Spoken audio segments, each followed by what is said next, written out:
Armsad sõbrad, kätte on jõudnud kirikuaasta eelviimane pühapäev. Meie kiriku kalendris nimetatakse seda valvamispühapäevaks.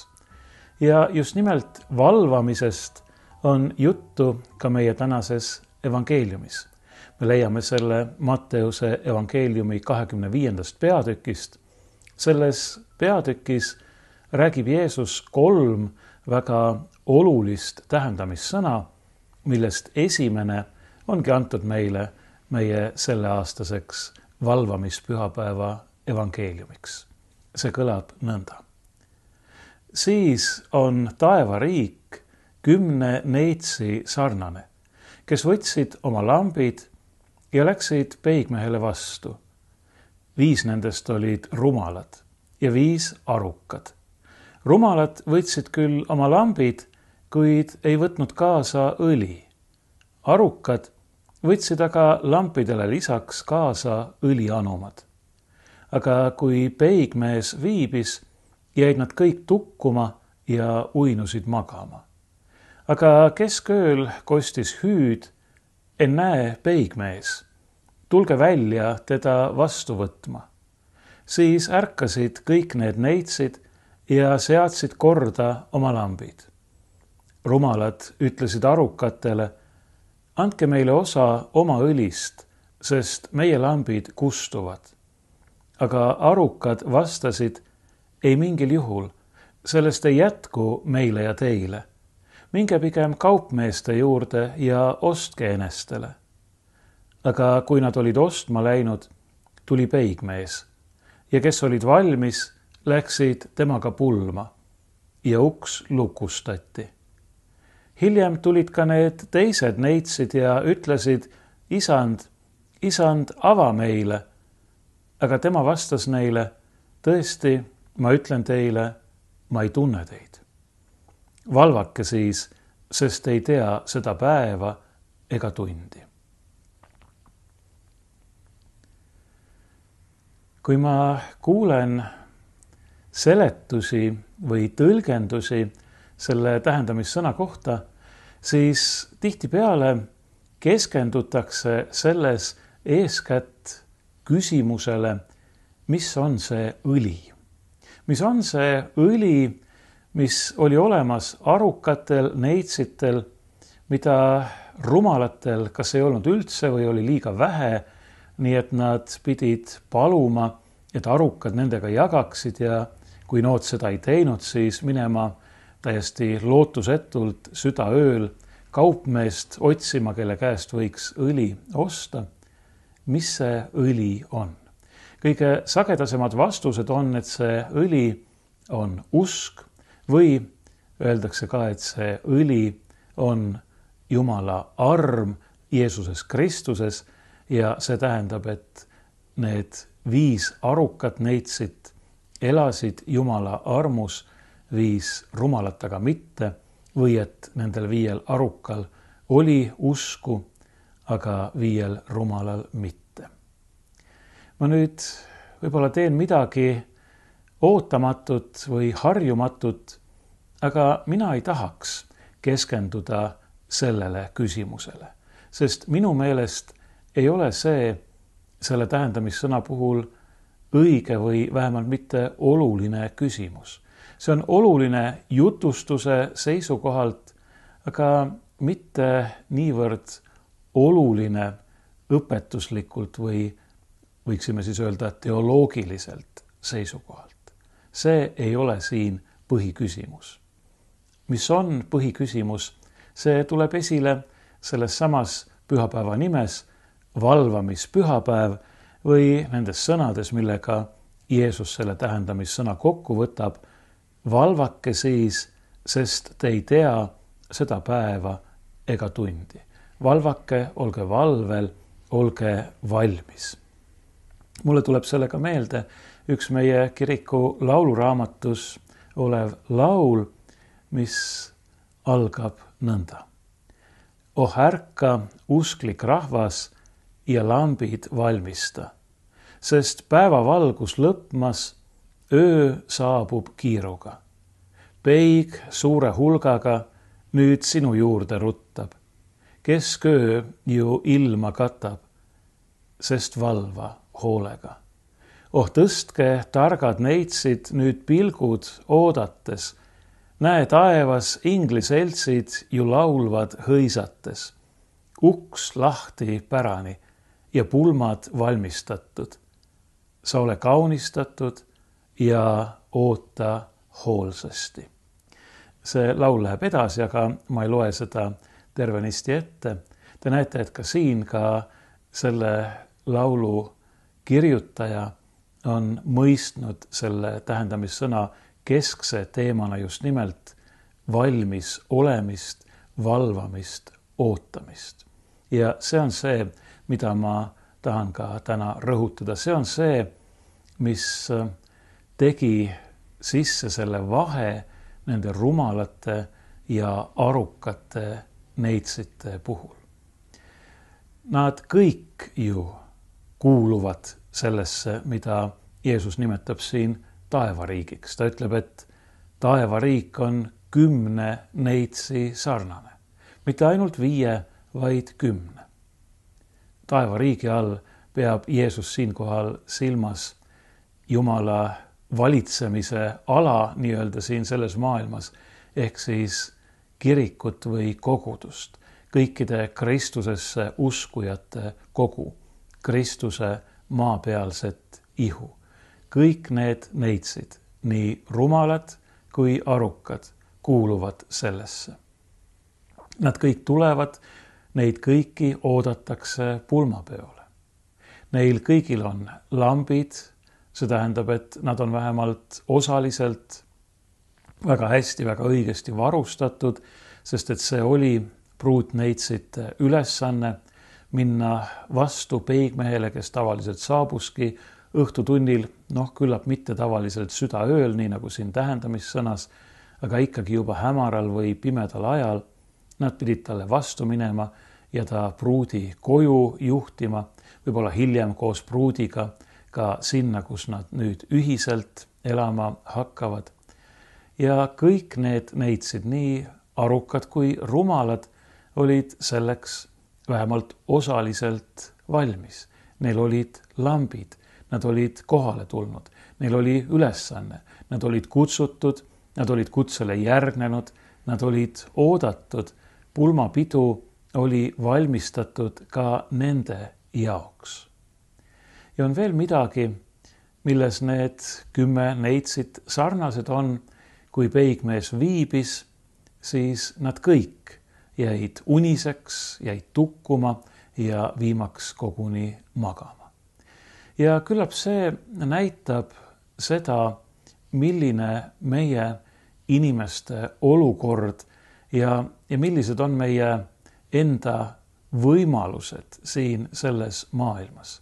Nendena, kes me oleme ju isegi siis, kui meid on arvatud Jumala rahva, Jumala laste hulka, ikkagi mõjutatud Aadama ja Eeva patust, sellest suurest langusest, mis on löönud meie kõikide ihusse, patuhaavad, toonud meile surma ja kaduvuse, teinud meid vastuvõtlikuks kurjale ja mõjutab meid päevast päeva nii, et nagu Püha Paulus ütleb, me ei tee seda head, mida me tahaksime, vaid teeme seda halba, mida me ei taha. See kõik mõjutab meid. Me kõik oleme nõdrad ja keegi meist ei saa öelda, et ta ongi päriselt lõplikult valmis, et ta ongi juba täiuslik. Kõige vähem ütlevad seda enda kohta need, kes tegelikult on pühadusele väga lähedal, keda me nimetamegi pühakuteks. Nemad on enamasti kõige alandlikumad ja teadlikumad oma patususest. Alles hiljuti meenutati kiriku kalendris ühte pühakut, keda siin Ameerikas tuntakse eeskätt Hispaania päraselt San Diegona ehk püha Diegona või ladinapäraselt püha Didakusena. Ja see püha Didakus oli üks frantsisklane, ta oli üks ilmik vend, see tähendab, ta ei olnud preester, ta tegi väga palju head, ta oli väga pühendunud, aga oma viimased eluaastad, võib-olla viimased 10 aastat, elas ta sellest hoolimata pidevas patukahetsuses ja meeleparanduses, sest ta teadis, kui kaugel ta on tegelikult sellest, et olla päriselt valmis. Kõik need 10 on siin ju neitsid ja neitsiks olemine, neitsilikkus on puhtuse, võiksime öelda ka pühaduse sümbol.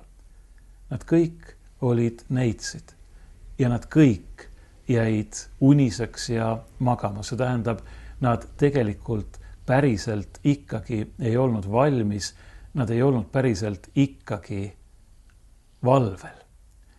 Aga mis on siis see nende neitsite erinevus?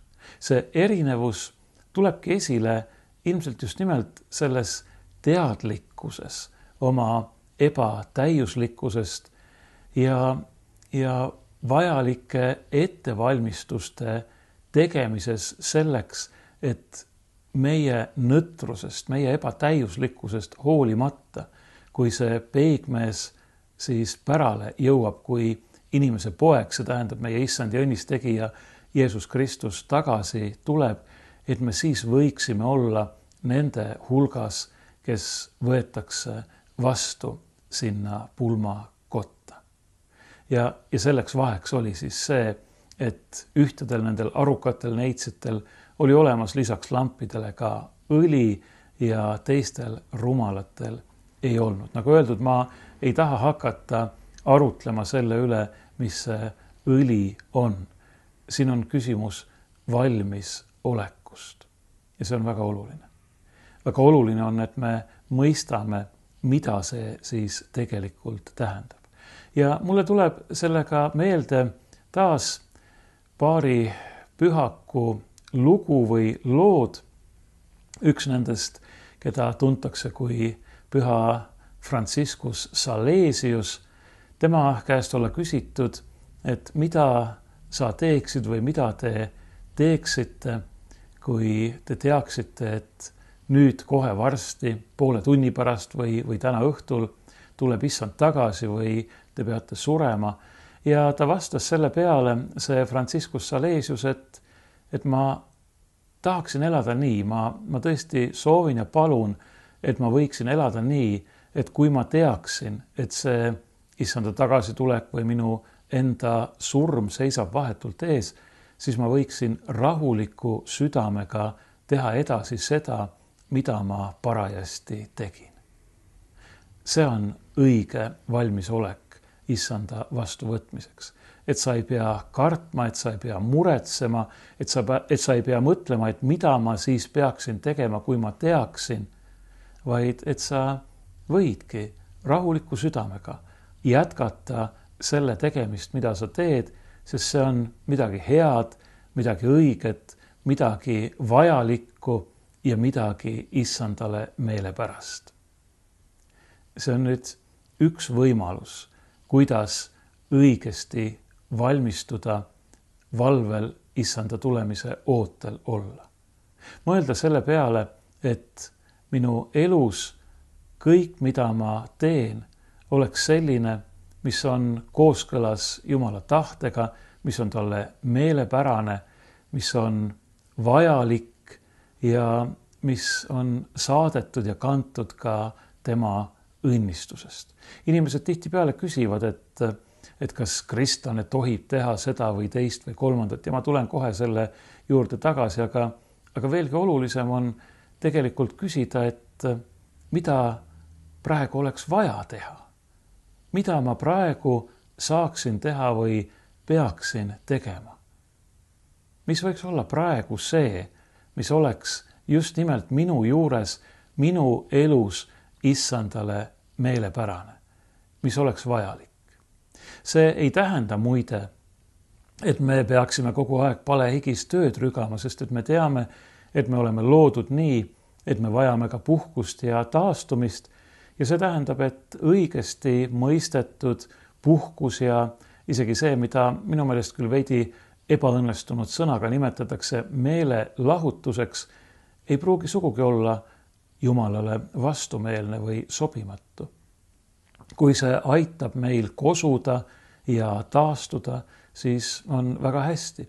Olgu selleks sport või mingisugune hobi, lugemine, muusika kuulamine, miks mitte ka mõne hea teatrietenduse või filmi vaatamine. Need ei ole sugugi sellised asjad, mida me peaksime kuidagi põlastama või hukka mõistma, juhul kui see on parajasti hea ja vajalik. Aga muidugi ei peaks me keskenduma mitte niivõrd meelelahutusele, kuivõrd ikkagi sellele heale, mida me saaksime teha. Niisiis, kui me teaksime, et kas järgmisel minutil või tunnil või täna õhtul või homme hommikul tuleb issand tagasi või meid kutsutakse meie ajaliku surma läbi, siis me peaksime püüdlema selle poole, et me ei peakski enam midagi muutma, et me võiksimegi teha seda, mida me teeme, jätkata nii, nagu me parajasti oleme. Muidugi mitte oma jõust, muidugi mitte iseendast, vaid Jumala armust ja tema abiga. Sest iseendast oleme me ikka samasugused nagu need 10 neitsit, olgu nad arukad või rumalad, kes väsisid, jäid uniseks, jäid tukkuma ja viimaks päriselt magama ja oleksidki peaaegu peigmehe tulemise maha maganud, kui ei oleks kostnud seda valju hüüet või lausa karjumist, ennäe, vaata, peigmees tuleb. Teine pühak, kes mulle meelde tuli, tema nimi on püha Carlo Borromeo ja temaga oli enam-vähem samasugune lugu nagu püha Franciscus Salesiusega, ainult rõhuasetus on natukene teistsugune. Nimelt oli ta kunagi ühes seltskonnas ja tõepoolest, see oli selline seltskond, kes veetis koos meeldivalt aega, nimelt nad mängisid malet ja kerkis seesama küsimus, et kui me teaksime, et poole tunni pärast me sureme või issand tuleb taas, mida me siis peaksime tegema. Ja erinevad inimesed seal seltskonnas pakkusid erinevaid vastuseid, küllap seal oli juttu meeleparandusest ja patukahetsusest ja küllap ka mingitest ligimese armastuse tegudest, aga püha Carlo Borromeo ütles, et aga miks mitte lihtsalt jätkata male mängimist. Sest et kui me midagi teeme, siis kui tegemist ei ole just millegi selgelt kurja ja patusega, me saame sellegi pühendada ju Jumala auks. Kuidas seda päris täpselt teha näiteks malemängu puhul? Eks selle üle võib ju arutleda, aga miks ka mitte? Malemäng on ju tegelikult midagi äärmiselt põnevat ja ka väga arendavat. Kui teil on võimalik, siis te võiksite otsida üles, on tehtud selliseid diagramme, mis näitavad, et kui sa istud malelaua taha, siis sul on alguses võimalik teha teatud hulk käike.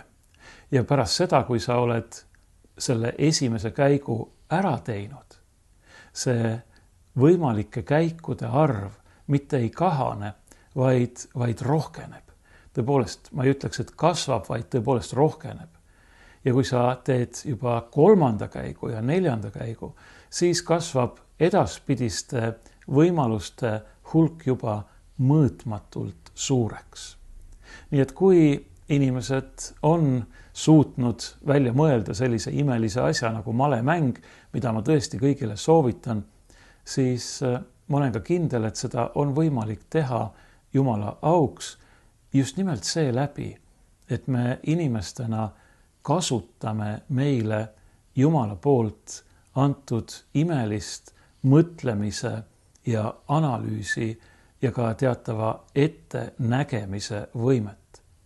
Ja et me seda kasutades arendame ka oma keskendumisvõimet ja väga paljusid muid omadusi, ma usun, vooruseid, mis omakorda jällegi aitavad meil tegeleda palju paremini, palju efektiivsemalt ja kvaliteetsemalt juba ka paljude teiste asjadega, ka nende asjadega, mille puhul me ei peaks pead kratsides küsima, et aga kuidas seda teha Jumala auks. Nii et ma usun, et malemäng võib olla ka väga suureks abiks inimesele ongi ja seda on võimalik teha Jumala auks. Nüüd mõeldes selle püha Carlo Borromeo öeldu tegelikule tähendusele, mida tema ütleb, see on enam-vähem seesama, mida ütles püha Franciscus Salesius. Ma tahaksin elada nii, et kui ma teaksin, et issand tuleb kohe tagasi, siis ma võiksin jätkata rahulikult selle tegemist, mida ma teen. Nüüd püha Carlo Borromeo lisab sellele juurde, et ükskõik mida me teeme, me peaksime seda tegema Jumala auks. Me peaksime seda teadlikult tegema Jumala auks. Ja see ei ole tegelikult mitte püha Carlo Borromeo välja mõeldis, vaid see on pühakirja sõna. Püha apostel Paulus ütleb seda erineval viisil õige mitmes kohas. Kõik, mida me teeme sõnaga või teoga, tehkem seda Jumala auks. Ühest küljest see hoiab ära halbade, patuste asjade tegemise. Teisest küljest aga aitab see meil kõike, mida me teeme, mõtestada. Ja tõepoolest kõike, kui me alustame ükskõik, mida me ette võtame, palvega, et see sünniks Jumala auks, siis me võime olla kindlad, et sellega kaasneb Jumala abi ja õnnistus ja see, mida me siis püüame teha, kukub välja ka palju paremini kui ilma selle palve ja pühenduseta. Muidugi seda ei saa võtta nii üks-ühele, nagu ma vahel olen mõelnud näiteks mõnda jalgpallimängu jälgides, kui platsile jooksevad sellised meeskonnad, mis tulevad kristlike rahvaste hulgas, siis tihtipeale need mängijad, vastaspoolte mängijad tulevad platsile ristimärki tehes ja pilku taevasse tõstes.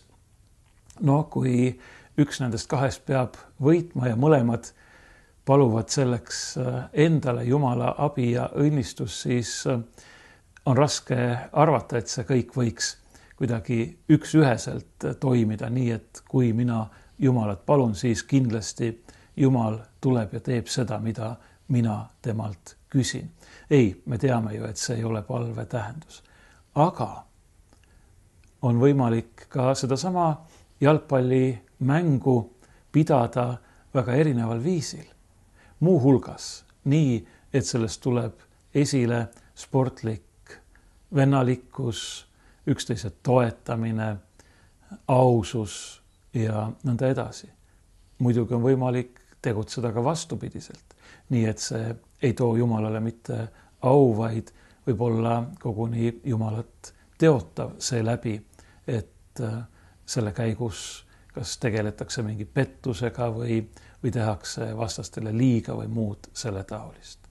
Nii et kuigi see vahel võib tunduda kummaline, et vaadake, nüüd jooksid Brasiilia ja Argentiina meeskond väljakule ja mõlemad tegid ristimärke ja palusid Jumala abi, siis siin ei ole midagi naljakat või kummalist või iseäranilist taunimisväärset, kui me mõtleme, et need mehed seal või naised paluvad endale Jumala armu ja abi selleks, et nemad võiksid teha seda, mis on õige ja hea ja mitte ainult selles mõttes, et nad mängivad võimalikult hästi, vaid just nimelt selles mõttes, et nad ka mängides ka selle hasardi keskel ei unustaks seda, mis on õige ja hea ja Jumalale meelepärane. Need kõik on muidugi lihtsalt näited, aga see põhimõte on väga oluline. Niisiis, kui me elame, me peaksime enda käest ikka jälle küsima, kas see, mida ma parajasti teen või mis mul ees on, mis mul plaanis on, kas see on kooskõlas Jumala tahtega, kas see on hea ja õige, kas see on vajalik ja kasulik, heas mõttes kasulik ning kas ma sellega saan Jumalat austada. Ja kui vastused neile küsimustele on jaatavad, siis me võime olla rõõmsad ja julged, teades, et ükskõik kui nõdrad ka meie võime teinekord olla, kui ka meie teinekord võime pulmapidu ja peigmest oodates uinuda ja magama jääda, siis meil ei ole vaja midagi karta. Sest see, mis meil parajasti käsil on, ei saa meile takistuseks peigmehe vastu võtmisel. Ja see on see, nagu ma ennist ütlesin, mis tegelikult eristab neid tarku neitseid nendest rumalatest. Nad olid valmis hoolimata omaenda nõtrusest. Nad olid valmis, sest et nad teadsid, et see hetk tuleb, et peigmees jõuab kohale. Ja nad olid teinud selleks vajalikud ettevalmistused, mille hulka selles mõistuloos kuulus lisaks lampidele ka õliastjate kaasa võtmine. Sest et lambist on vähe kasu, kui ei ole õli, mida selle sees põletada, et valgus saada. Nüüd, kui peigmees tuli, siis need neitsid, kellel olid lambid olemas koos õliga, läksid pulmakotta ja meile öeldakse, et uks suleti, koguni lukustati. Ja kui hiljem tulid tagasi ka need 5 rumalat neitsid, siis oli juba hilja. Ja see on nüüd vastus küsimusele, et kuidas siis ikkagi nii. Kas see peigmees oli siis tõesti nii julm ja hoolimatu, kui me mõistame selle peigmehe all, nagu Jeesus ütleb, inimese poega, see tähendab teda ennast, meie lunastajat, meie õnnistegijat, siis kas ta tõesti on nii hoolimatu? Ei, vastupidi. Ta on teinud kõik selleks, et me kõik võiksime päästa sinna taevasele pulmapeole. Mitte tema ei ole hoolimatu, vaid hoolimatud oleksime meie, kui me sellest ei hooliks. Kui me mõtleksime, et mis siin ikka, küll kuidagi ikka saab. See hoolimatus tähendab sellises olukorras või sellel puhul eeskätt seda, et me tegelikult ei mõista päriselt või me ei anna endale päriselt aru sellest, millise hinnaga me oleme ikkagi vabaks ostetud, lunastatud. Millise hinnaga meid on päästetud. Sest see peigmees on ju mitte lihtsalt tulnud ja meid kutsunud, vaid ta on andnud oma elu meie eest. Ta on meie eest kannatanud ja surnud, kusjuures kohutavat risti surma, taludes peale selle häbi ja teotust. Ja kui meie suhtume sellesse justkui millessegi enesest mõistetavasse ja ütleme, et vahet pole, kuidas ma sellele reageerin, vahet pole, kuidas ma elan, mida ma teen, siis kes on hoolimatu? Kas tema, kes on andnud kõik meie eest või meie? Kas hoolimatu on peigmees, kes ütleb, ma ei tunne teid, või on hoolimatud need rumalad neitsid, kes ise ei ole olnud valmis selleks, et peigmees vastu võtta, kes ei ole teda niivõrd oluliseks ja tähtsaks pidanud, et olla valmis teda ootama isegi kauem kui arvatud. Ja selleks siis vajalikke ettevalmistusi tegema.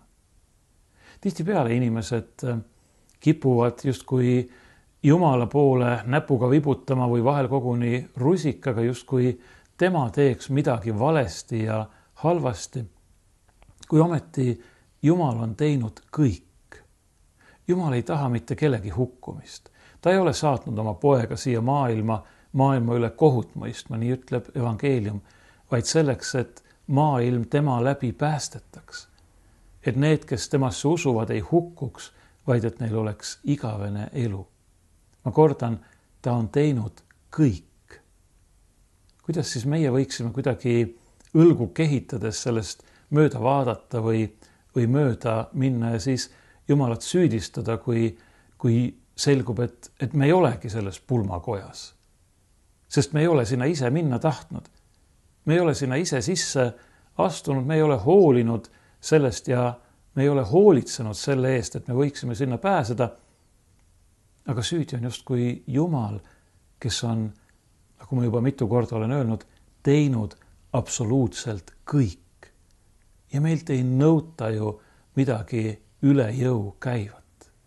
Meilt nõutakse seda, et me oleksime valmis, kui ta tuleb ja ütleb, lähme nüüd, kõik on valmis, kõik on tehtud. Siin on pulmakoda, astuge sisse, olge lihtsalt siin olemas. Aga ei, meie tahaksime teha midagi muud, olla kuskil mujal ja siis seda, kes on tegelikult meid oodanud, kes on meid kutsunud, kes on meie heaks kõik teinud ja meie eest kõik andnud, siis me nagu süüdistame teda ja ütleme, et oi, tema ei hooli. Kus ta siis nüüd on või miks ta nii teeb? Need 10 neitsit oleme meie kõik. Küsimus on nüüd selles, kumma poole me nii-öelda valime, kas arukate või rumalate oma. Me kõik oleme Jumala ees nõdrad, me kõik oleme pattu teinud ja Jumala aukirkusest ilma jäänud. Aga me kõik oleme ka need, kelle eest Jumala poeg on andnud iseennast, kelle eest Jumala poeg on kannatanud ja ristil surnud. Me kõik oleme need, keda Jumal on nõnda armastanud. Meile kõigile on mõeldud see hüüe, ennäe, peigmees, tuleb peigmees, on siin, ta on juba kohal. Meile kõigile on mõeldud ka issanda sõnad, tulge minu juurde kõik, kes te olete vaevatud ja koormatud. Tulge, sest kõik on ju valmis. Tulge sellele suurele taevasele pulmapeole, mis kingib meile igavese rõõmu. Koos nendega, kellega ühes me sellel teekonnal taeva poole oleme, aga kõige enam koos temaga, kes on meid nõnda armastanud, et on andnud kõik selleks, et me ei peaks nägema mitte igavest valu ega hukatust, kobama ringi pimeduses, vaid meil oleks elu valgus, kirkus ja rõõm tema taevases kuningriigis.